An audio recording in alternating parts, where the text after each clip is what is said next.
Hello aspirants. आज की जो हमारी क्लास है that is idioms and phrases का ये पार्ट 9 है। इससे पहले 8 पार्ट्स तक हम लोग 175 क्वेश्चन को कवर कर चुके हैं। अगर आपने वीडियोस नहीं देखे तो ज़रूर उन वीडियोस को देखें। आगे बढ़ते हैं। क्लास शुरू करने से पहले आप एक नोटबुक और एक पेन साथ में लेके रखेंगे ताकि जो भी एडिशनल वर्ड्स आपको क्लास में मिलेंगे वो आप नोट डाउन कर सकें। दूसरा, ये आपको हेल्प करता है कि आप अपनी पूरी क्लास में अटेंटिव रहते हैं। क्या आप तैयार हैं? चलिए शुरू करते हैं। पहला क्वेश्चन 176 क्वेश्चन है रेड लेटर डे। ठीक है, क्या बोलेंगे इसको? Red letter day. देखो, रेड लेटर डे क्या होता है? रेड लेटर डे होता है नोट वर्दी और मेमोरेबल। ठीक है, कोई ऐसा दिन जो बहुत हैप्पी है या सिग्निफिकेंट है या जिसको आप याद रखोगे, उस दिन को कहते हैं इंपॉर्टेंट डे कोई। ठीक है, जैसे 15 अगस्त है, 26 जनवरी है, 2 अक्टूबर है, 14 नवंबर है।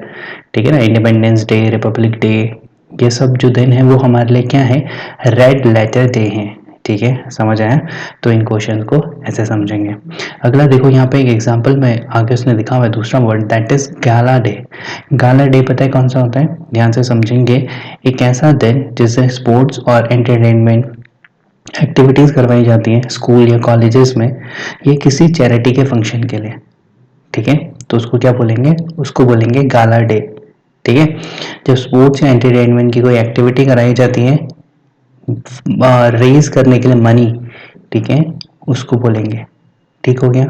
नेक्स्ट 177 177 क्वेश्चन है to blaze a trail. To blaze a trail का मतलब होता है, इसका एक्सप्लेनेशन आगे लिखा हुआ है, to lead the way as a pioneer. Pioneer क्या होता है? अग्रणी है किसी चीज को। कोई अगर काम कोई व्यक्ति पहली बार करता है उसको बोलते हैं पायनियर, वो व्यक्ति है। ठीक है ना, टू ब्लेज अ ट्रेल। ठीक है, कोई नए काम की शुरुआत करने वाला व्यक्ति, उसको बोलेंगे ब्लेज अ ट्रेल करना। ठीक है, जैसे गांधी जी थे, वो क्या थे? अहिंसा के पायनियर थे ना, उन्होंने अहिंसा को शुरुआत की थी या उन्होंने ब्लेजर ट्रेल किया था। ठीक है, दोनों में से कुछ भी बोलो चलेगा। 177 समझ आया? पक्का। Next 178 to beat a retreat. क्या बोला उसने? To beat a retreat. इसका मतलब होता है किसी एक जगह को छोड़ देना। ठीक है, to run away in fear. ठीक है, डर की वजह से किसी जगह को छोड़ देना, या किसी एम्बैरेसिंग और डेंजरस सिचुएशन की वजह से जगह को छोड़ देना, इसको भी क्या बोलते हैं? इसको भी बोलते हैं टू बीट अ रिट्रीट। ठीक है, क्या करना? देखो ध्यान से, एक बार थोड़ा और एक्सप्लेन इसको मैं कर देता हूँ। टू बीट अ रिट्रीट का मतलब होता है ऐसी सिचुएशन में किसी जगह को छोड़ देना जो बहुत एम्बैरेसिंग या डेंजरस सिचुएशन हो गई है। ठीक है, उसको बोलेंगे टू बीट अ रिट्रीट। 178 समझ आया? पक्का। 179 टू स्टीयर क्लियर ऑफ। इसका मतलब अवॉइड करना। यहाँ पे बस इतना ही लिखा हुआ है, अवॉइड करना। ठीक है, तो इसको ऐसे समझेंगे कि अगर कोई चीज़ बहुत अनप्लेजेंट है, अनप्लेजेंट यानी वो चीज़ आपको पसंद नहीं आ रही है या डेंजरस है, इसलिए आप उस चीज़ को अवॉइड कर रहे हो, तो वो कैसा कर रहे हो? टू स्टीयर क्लियर ऑफ कर रहे हो। ठीक हो गया, समझ आया ना? कोई चीज़ कैसी है? अनप्लेजेंट है या डेंजरस है, तो इसलिए आप उसको क्या कर रहे हो? अवॉइड कर रहे हो। तो वो कैसी सिचुएशन है? स्टीयर क्लियर ऑफ कर रहे हो। समझ आया? 179। Next 180 to get one's own back. To get one's own back का मतलब होता है टू गेट वंस रिवेंज। अपना क्या कर लेना? बदला ले लेना, उसको बोलेंगे to get one's own back. ठीक है, इसको दूसरा वर्ड बोलते हैं, उसको बोलते हैं रिटेलिएट। क्या बोलेंगे? रिटेलिएट। ठीक है, अच्छा, या इसके लिए एक और पढ़ा हुआ हमने जिसको बोलते हैं टेस्ट वंस ओन मेडिसिन। क्या बोला मैंने? Taste one's own medicine. ठीक है, या to get one's own back. ठीक है, बदला ले लेना किसी से। 180 समझ आया? पक्का। आगे बढ़ते हैं।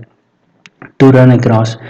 देखो, इसको बोलते हैं टू मीट बाई चांस। अगर किसी से आप बाई चांस मिल जाते हो, इत्तेफाक से मिल जाते हो, यानी डिसाइडेड नहीं था उनसे मिलना लेकिन आप मिल गए, ठीक है, उसको क्या बोलेंगे? टू रन अक्रॉस बोलेंगे। ठीक, अच्छा, to run across is equal to होता है टू कम अक्रॉस। ठीक है, क्या बोला मैंने? To run across is equal to होता है आपका टू कम अक्रॉस। ठीक है, 181 समझ आया? पक्का। ठीक, नेक्स्ट अगला है 182 182 है अ dark horse.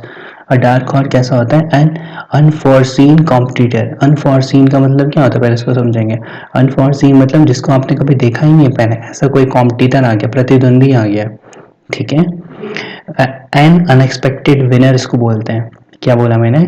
A dark horse is equal to an unexpected winner, जिसकी संभावना थी ही नहीं वही जीत गया, वही फर्स्ट आ गया, तो वो कैसा है? वो डार्क हॉर्स है, ठीक है, जिसको हिंदी में क्या बोलते हैं? छुपा रुस्तम। ठीक हो गया। नेक्स्ट 183, ठीक है, 183 है put up with. Put up with का मतलब होता है इंड्योर करना, इंड्योर करना, टॉलरेट करना, ठीक है, किसी चीज को सहन करना, सहन शक्ति को बोलते हैं इंड्योरेंस, ठीक है। तो पुट अप विद का मतलब होता है इंड्योर करना या टॉलरेट करना, ठीक, याद रहेगा पक्का। आगे 184, इसको बोलते हैं got the sack. Got the sack, या इसको हम लोग बोलते हैं गॉट फायर्ड, इसको मतलब है डिसमिस फ्रॉम। अगर किसी को जॉब से निकाल देते हैं ना तो उसको बोलते हैं गॉट द सैक या गॉट फायर्ड, ठीक है। उस समझ आया गॉट द सैक, ठीक। अगला है 185 हरक्यूलियन टास्क। हरक्यूलियन टास्क कैसा टास्क होगा? जो बहुत ज़्यादा ग्रेट ग्रेट एफर्ट जिसमें लगना है या बहुत मुश्किल है वो काम, ठीक है। हरक्यूलस करके कार्टून भी आता था ना, शायद आपने देखा हो। बहुत जाइंट सा कोई इंसान होता था, बहुत बड़ा सा व्यक्ति, इसको हराना बहुत मुश्किल होता था, ठीक है। उसी हरक्यूलस से आप क्या याद रखोगे? उसी हरक्यूलस से हरक्यूलियन टास्क बना हुआ है जो बहुत मुश्किल है काम करने के लिए, ठीक है। समझ आया 185 पक्का, ठीक। नेक्स्ट 186, 186 को बोलते हैं बाय लीप्स एंड बाउंड्स। क्या बोलते हैं? बाय लीप्स एंड बाउंड्स का मतलब होता है रैपिडली, यानी बहुत तेजी से, ठीक है। हिंदी में आप इसको बहुत अच्छे से समझोगे, जिसको बोलते हैं दिन दोगुनी रात चौगुनी। जैसे किसी को बोलते हैं भगवान करे आप क्या करो, दिन दोगुनी रात चौगुनी तरक्की करो, तो बाय लीप्स एंड बाउंड्स आपकी तरक्की हो, ठीक है। 186 समझ आ गया पक्का, ठीक। अगला है हेल्टर स्केल्टर। क्या बोलेंगे इसको? Helter skeletal. हेल्टर स्केल्टर का मतलब होता है इन डिसऑर्डरली हेस्ट, यानी जल्दीबाजी, अफरा तफरी जिसे कहते हैं ना, क्योस की सिचुएशन उसको बोलते हैं। और स्टेट ऑफ ग्रेट डिसऑर्डर या कंफ्यूजन उसको क्योस बोलते हैं। और वैसी सिचुएशन क्या हो जाती है? हेल्टर स्केल्टर में हो जाती है, जब आपको समझ ही नहीं आता, अचानक से भीड़ जब भागने लगती है ना, ठीक, उसको बोलेंगे हेल्टर स्केल्टर, ठीक है। 187 समझ आ गया पक्का, ठीक। Next 188 go to the winds. Go to the winds का मतलब होता है डिसअपेयर हो जाना, ठीक है। डिसअपेयर हो जाना यानी गायब हो जाना, समझ आ गया। गो टू द विंड्स का मतलब होता है गायब हो जाना, मिस्टर इंडिया की तरह, है ना, ठीक। 189 मे डक्स एंड ड्रैक्स ऑफ, इसको बोलते हैं स्क्वेंडर करना। अब स्क्वेंडर करना क्या होता है? स्क्वेंडर का मतलब होता है to waste time and money, ठीक है। क्या बोला मैंने? मनी और टाइम को वेस्ट करना, इसको बोलते हैं स्क्वेंडर। और ये पता है आपका स्क्वेंडर वन वर्ड में भी आता है, इसलिए आप इसको याद रखेंगे, ठीक है। स्क्वेंडर करने का मतलब है समय और पैसे गंवाना या बर्बाद करना, ठीक है। उसको क्या बोलेंगे? Make ducks and drakes of, ठीक। 189 समझ आया। Next 90 on the level. On the level अगर कोई व्यक्ति है तो बहुत ऑनेस्ट है, सिंसियर है, ठीक है। ऑनेस्ट है, सिंसियर है, ट्रूथफुल है, जेन्युइन है, ठीक है, तो उस व्यक्ति को बोलेंगे ऑन द लेवल कोई पर्सन है, ठीक है ना, समझ आया। Next done for. Done for का मतलब यहाँ पे लिखा हुआ है रूइंड। रूइंड का मतलब होता है बर्बाद हो जाना, ठीक है। इसको थोड़ा सा एक्सप्लेन और कर देता हूँ। डन फॉर का मतलब होता है to be about to die, ठीक है, यानी मरने की कगार पर होना, या उसको बोलते हैं to be about to suffer very much. या अगर कोई चीज़ बहुत मुश्किल होने वाली है किसी व्यक्ति के लिए कोई काम, तो उसको बोलेंगे वो डन फॉर सिचुएशन है, ठीक है। दो अर्थ मैंने क्या क्या बताए? पहला कि अगर कोई व्यक्ति मरने वाला है उसको भी बोलते हैं डन फॉर, और दूसरा बहुत ज़्यादा मुश्किल होने वाली है उसके लिए तो उसको भी क्या बोलेंगे? डन फॉर ही बोलेंगे, ठीक। 191 समझ आ गया पक्का, आगे बढ़े। Next 92 make a clean breast of, इसको बोलते हैं कन्फेस करना, स्वीकारना किसी के सामने, ठीक है। ओपनली कोई बात आप स्वीकारते हो ना, उसको बोलते हैं कन्फेशन करना, ठीक है। Make a clean breast of, ठीक है, यानी सबके सामने और ऑनेस्टली कोई काम स्वीकारना, कोई बात को स्वीकारना, उसको बोलते हैं। समझ आ गया 92 पक्का। Next 193 to end in smoke. End in smoke का मतलब टू कम टू नथिंग, यानी उसका कोई भी रिजल्ट ना निकलना, ठीक है, यहाँ पे लिखा हुआ है देखो, नो आउटकम। अगर कोई चीज़ धुएं में चली गई यानी कोई भी उसका रिजल्ट नहीं निकला, ठीक है, कोई भी पॉजिटिव रिजल्ट नहीं निकला। 93 समझ आया? पक्का। Next 94, to have something up one sleeve. देखो बहुत अच्छे से आप इसको समझोगे, हैव अ सीक्रेट प्लान, इसका मतलब होता है कोई सीक्रेट प्लान होना। जैसे हम जादूगर अपने देखे ना, तो अपने स्लीव के नीचे, अपने बाजू के नीचे कुछ ना कुछ रखता है, ठीक है, उसको बोलेंगे, है ना, सीक्रेट प्लान उसके पास होता है। To have something up one sleeve का मतलब है कोई ना कोई आपका प्लान है और आप उसको आप तब यूज करोगे जब जरूरत पड़ेगी। जैसे कहते हैं ना कि ताश के पत्तों में हुकुम का इक्का बहुत संभाल के रखना चाहिए, तो वो हुकुम का इक्का उस जादूगर के पास है, उस मजिशियन के पास है। तो उसके पास क्या है? To have something up one sleeve है, ठीक है, पक्का। Next, to take to one's heels. To take to one's heel का मतलब है टू रन अवे, कहीं से भाग जाना, ठीक है ना। To take to one's heel का मतलब तो कहीं से भाग जाना होता है।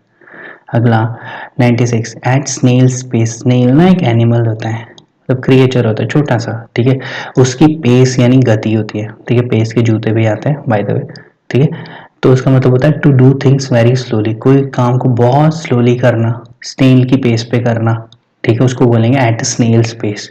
अगर आप एक्चुअली भी देखोगे ना, जो स्नेल होती है बहुत धीरे धीरे चलती है, इसीलिए उसी से मुहावरा ही बना दिया एक ना, कि बहुत क्या करना, धीरे धीरे किसी काम को करना, यानी एट स्नेल स्पेस करना, ठीक, समझ आया। अगला, to run one down. To run one down का मतलब है to criticise someone, to disparage someone यानी क्रिटिसाइज समवन। किसी को देखो, रन वन डाउन का मतलब किसी को आप नीचा दिखा रहे हो, यानी किसी को क्रिटिसाइज कर रहे हो, किसी की निंदा कर रहे हो, किसी की आलोचना कर रहे हो, तो क्या कर रहे हो? टू रन वन डाउन कर रहे हो, ठीक, समझ आया। Next, blood running cold. Blood running cold का मतलब है बिकम वेरी फ्राइटेंड, ठीक है, बहुत डर जाना किसी सिचुएशन में ना, जैसे आप डर जाते हो तो आपको खून क्या करता है, जैसे ठंडा पड़ जाता है ना, उसको बोलेंगे ब्लड रनिंग कोल्ड, ठीक है। जैसे घोस्ट की कोई स्टोरी सुनते हो, भूत प्रेतों की कहानियां सुनते हो, तो क्या हो जाता है, बहुत डर लगती है, तो देखना, चेक करना कि खून कैसा रहता है उस टाइम पे, ठंडा हो जाता है, ठीक है। तो ब्लड रनिंग कोल्ड की सिचुएशन बन जाती है ना, ठीक है, समझ आया। अगला है playing to the gallery. Playing to the gallery का मतलब यहाँ पे लिखा हुआ है बिफूलिंग द कॉमन मैन, सामान्य आदमी को मूर्ख बनाना, ठीक है। और इसको एक और तरीके से समझेंगे, देखो इसको मैं दोबारा बता रहा हूँ, प्लेइंग टू द गैलरी का और एक्सप्लेन कर रहा हूँ इसको अच्छे से। To behave in an exaggerated way. क्या बोला मैंने? एग्जैजरेटेड वे, यानी हद से ज़्यादा किसी चीज़ को दिखाना, कि जितनी प्रॉब्लम है ही नहीं उससे ज़्यादा दिखाना, ताकि लोग आपको प्रशंसा करें, लोग आपकी तारीफ करें, सपोर्ट करें, ठीक है, इसलिए कोई काम करना, ठीक है ना। प्लेइंग टू द गैलरी का मतलब मैंने क्या बोला? एग्जैजरेटेड वे में बिहेव करना, है ना, यानी जिसको बोलते हैं ना बात का बतंगड़ बना देना, ताकि लोग आपकी प्रशंसा करें या आपको सपोर्ट करें, इसलिए, ठीक है, पक्का। Next 200, come out of one shell. Shell क्या होता है? कोई जैसे कछुआ होता है ना, उसका जो हड्डी का ढांचा होता है जिसके अंदर अपना सर छुपाते हैं डेंजर आने पर, उसको शेल बोलेंगे। अपने शेल से बाहर आना यानी अचानक से दिखना, ठीक है। Come out of one shell का मतलब अचानक से दिखना भी हो सकता है, और दूसरी चीज इसका समझेंगे, इसका मतलब होता है किसी लोगों से बात करने में इंटरेस्ट दिखाना या सोशल एक्टिविटीज में इंटरेस्ट दिखाना, ठीक है। क्या बोला मैंने? लोगों से बात करने में इंटरेस्ट दिखाना या सोशल एक्टिविटीज में इंटरेस्ट दिखाना, उसको क्या बोलेंगे? कम आउट ऑफ वंस शैल बोलेंगे, ठीक है। तो इस तरीके से आज हमने 200 क्वेश्चंस तक कवर कर लिए। आई होप कि आपको समझ आया होगा। समझ आया तो लाइक कर लेना, शेयर कर लेना, और आगे ऐसे ही वीडियोस चाहिए तो चैनल को सब्सक्राइब कर लेना। Thank you so much, take care.